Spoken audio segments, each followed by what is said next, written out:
네, 2022년도 7급 PSAT 2번 문제입니다. 이 문제 문두를 보시면요. 알 수 있는이라고 되어 있고, 이 문제 실제 푼다고 했을 때 1번 문제랑 거의 비슷해요. 일단 알 수로 되어 있고, 처음 시작해 보니까 역사 지문이고, 태종모 나오고, 제일 처음에 서사니까 어떤 서사인지를 파악을 해야 됩니다. 여기서 근데 그 줄을 그어놔가지고 제가 뭐 체크는 해놨지만요. 실제로 실전에서 머릿속에 넣을 때 이게 머리가 또 모든 정보를 보려고 그러면 힘들거든요. 그러니까 여기 줄은 그어놨지만 대마도의 왜구가 그냥 노략질을 했다 정도로 기억을 하셔야 됩니다. 충청도 해안까지 다 기억하려고 해버리는 순간 실전에서 꼬여요. 그러니까 대마도의 왜구가 노략질을 한 거고, 그 왜구가 뒤쪽 보면요. 조선군과 교전도 벌인 다음에 명나라 땅으로 북상했다. 이게 지금 머릿속에서 흐름으로 기억이 돼야 돼요. 한국에 대마도의 왜구가 왔다가 조선군 교전한 다음에 명나라 땅으로 북상을 한 거죠. 그러니까 그 다음에 태종이, 여기도 서사잖아요. 서사니까 서사 구조로 잡아야 돼요. 왜구가 한국에서 노략질을 한 다음에 명나라로 가니까 이 이종부라는 것도 줄은 그어놨지만 사실 기억하는 게 아닙니다. 대마도 정발이라는 명을 한 거예요. 그리고 여기서도 오히려 줄은 안 그었지만 그 서사 구조로 보게 되면은 왜구가 북상했으니까 그 전에 비어 있으니까 대마도를 정벌하자라고 이야기를 한 거고, 그 다음에 이에 따라서 뭐 대마도 정벌에 나선 겁니다. 이게 큰 흐름이에요. 이 서사 구조 문제는요, 이제 여러분이 문제 푸는 시간을 봐야 됩니다. 이게 2번 문제인데 빠르게 문제를 풀어야 되잖아요. 서사가 잡혀 있었을 때요. 서사의 장점이 뭐냐? 서사의 장점은 글이 계속 굴러갑니다.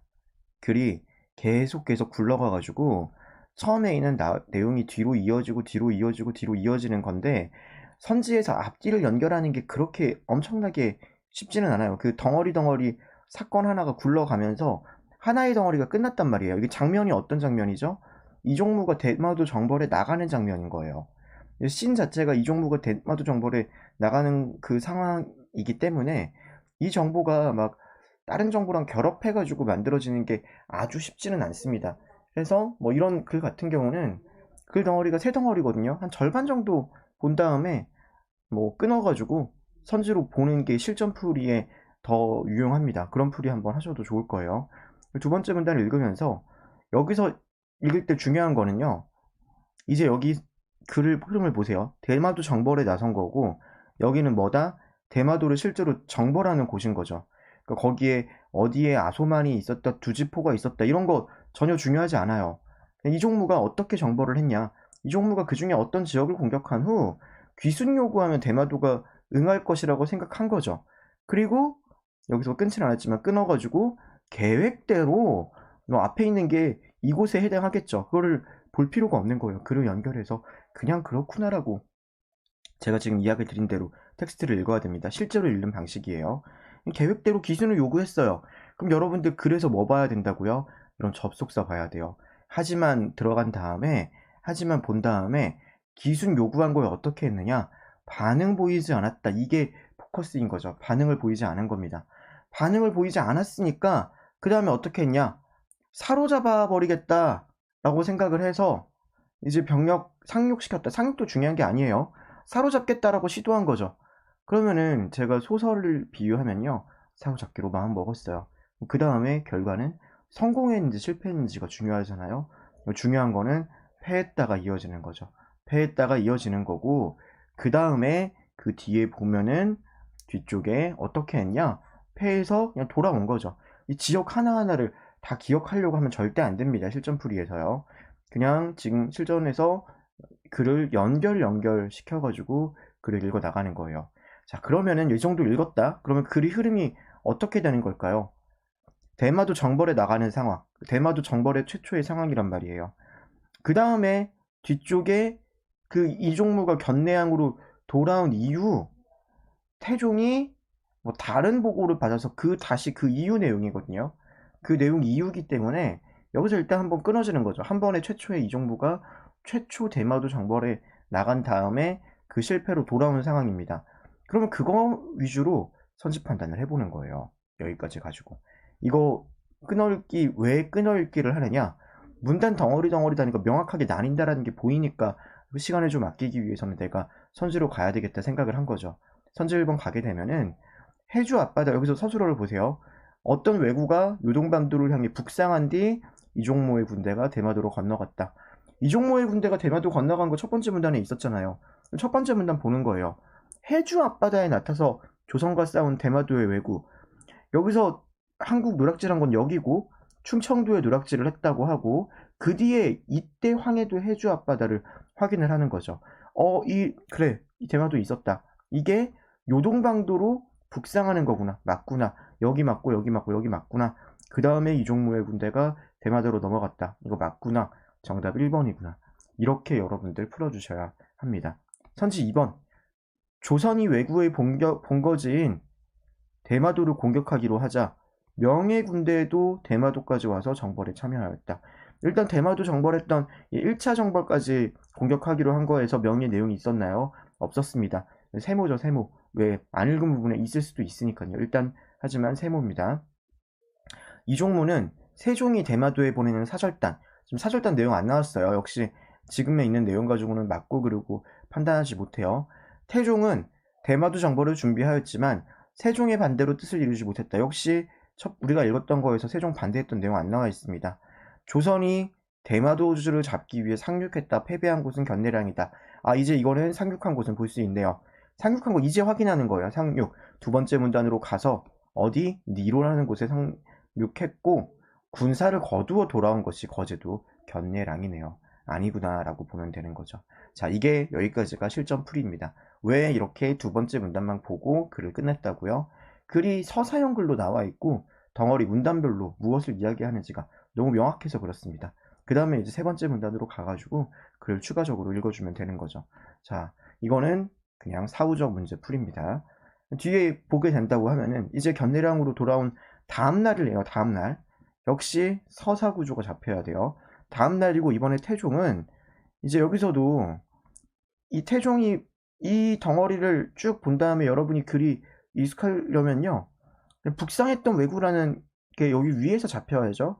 요동방도 갔던 게 다시 충청도에서 조은성 공격했다는 보고를 받았다. 보고받았던 내용인 겁니다. 근데 여기서도 남하하는 도중 이런 게 중요한 게 아니에요. 북상했던 이 왜구가 다시 충청도에 공격했구나. 이 내용을 보고받았다라고 연결을 시켜줘야 돼요. 글과 글의 연결이 제일 중요합니다. 그리고 그 다음에 태종이 이볼 본 다음에 했던 생각이 왜구가 당도하기 전에 바다에서 격파해야 한다고 생각한 거죠. 이 조은성 공격한 왜구를 격파해야 된다라고 생각을 해서 그 다음에 다시 공격하라고 명한 겁니다. 그럼 그 뒤에 어떻게 그게 이루어지는지를 봐야 되는데 뭐라고 나와 있죠? 그런데라고 나와 있으니까 뒤에 뭐가 달라졌는지를 보니까 새로운 보고라고 되어 있습니다. 새로운 보고를 봐야죠. 새로운 보고를 보니까 그 왜구들이 요동방류에 상륙했다가 크게 패배해서 살아남은 자가 300명에 불과하다라는 보고를 받은 거예요. 그리고 그 뒤에 서사에서 이 보고를 접했다고 되어 있고, 그럼 태종이 어떤 판단을 했느냐? 세력이 꺾였고, 중요한 거는 서술어 판단하는 거 이쪽을 봐야 돼요. 이쪽을. 다시금 기순에 요구하면 응할 것으로 판단했다가 핵심인 거죠. 지금 대마도와의 관계니까요. 그 이유가 세력이 꺾인 거고 중요한 것은 다수 기준 요구하면 응할 것으로 판단한 거예요. 그리고 그 뒤에 이해라고 나와 있고 계속 서사죠. 이제 대마도에게 기순 요구하는 사신을 보낸 거죠. 자, 여러분들 제가 지금 이거 읽을 때도 어떻게 읽었죠? 이 부분은 안 읽었습니다. 이 부분은 안 읽었고 아래쪽에서 그 선지가 있으면 올라가서 확인해 주는 겁니다. 선지가 있을 때 올라가서 확인해 주는 거예요. 중요한 거는 이 마지막 흐름도 귀순 요구하면 응할 거라고 해서 당연하게 그런 요구하는 사신을 보냈고 그럼 결과 봐야죠. 대마조주가 어떻게 했냐? 귀순했다. 이렇게 보고 세부 정보는 선지에서 올라가서 확인해 주는 거예요. 2, 3, 4 한번 보겠습니다. 조선이 외구 본거지 대마도 공격. 대마도 공격은 이제 두 번째 문단밖에 없었음을 알고 있죠. 명예 군대 내용 안 나와 있어요. 이종무 사절단에 포함되었는지, 사절단 포함은 마지막 문단이잖아요. 이종무에게 출진 명령 취소하고 측근 중 적임자라고 되어 있어요. 이종무가 대마도 방문했는지 안 나와 있네요. 태종은 대마도 정벌 중벌했지만 세종 반대로 뜻을 이루지 못했다. 지금 여기서 세종 반대 안 나와 있고요. 마지막에 사절 보낼 때도 안 나와 있습니다. 역시 아니네요. 정답은 그래서 이 문제는 1번이 되는 겁니다. 자, 이렇게 실전풀이랑 그 좀 세부적인 정보 확인까지 섞어가지고 설명을 드리고 있습니다. 글을 볼 때 이 글이 어떤 글인지 여러분들 인지를 하셔야 돼요. 참고로 그러면 앞으로 한번 가볼까요? 앞으로 가서 1번 문제, 2022년 1번 문제에서 2022년 1번 문제는 왜 이거를 그 다 흐름에 있어가지고 다 읽었냐? 뒤쪽이랑 비슷하시면 다른데요. 뒤쪽 같은 경우는 대마도에서 패배했던 걸로 한번 끊어졌어요. 근데 이 1번 문제 같은 경우는 글의 흐름을 보면요. 서희가 생각했던 이 협상, 서희가 말을 했던 이 철군의 거라고 말했던 주장이 끝이 안 나가지고 마지막에서 서사를 확인한 겁니다. 물론 문단별로 끊어가지고 내려가는 분들도 많이 있는 걸로 알고 있고 그렇게 가르치는 선생님들도 있는 걸로 알고 있는데요. 글은 덩어리 덩어리고 흐름이에요. 큰 흐름을 덩어리로 하나로 저는 글을 보기 때문에 여기서는 서희가 말을 했던 게 글이 완성되는 것까지 읽은 다음에 선지로 가주려고 했던 거고, 이번 문제 같은 경우는 서사 구조가 두 번째 문단에서 패배했던 게 하나로 서사가 완성되는 것 같아가지고 여기만 기준으로 일단 판단하기도 되겠다라고 생각을 했던 겁니다. 이런 판단은 여러분들이 좀 더 문제를 풀면서 여러분 기준을 맞춰도 될 건데요. 제가 여러 번 문제를 내보고 검토를 하고 그리고 요즘도 강의하는 입장에서는 이렇게 좀 여러분이 글이 장악이 돼서 덩어리가 보일 때 내려가는 게 가장 유용하다고 생각을 합니다. 네, 이렇게 이번 문제 설명해 드렸습니다.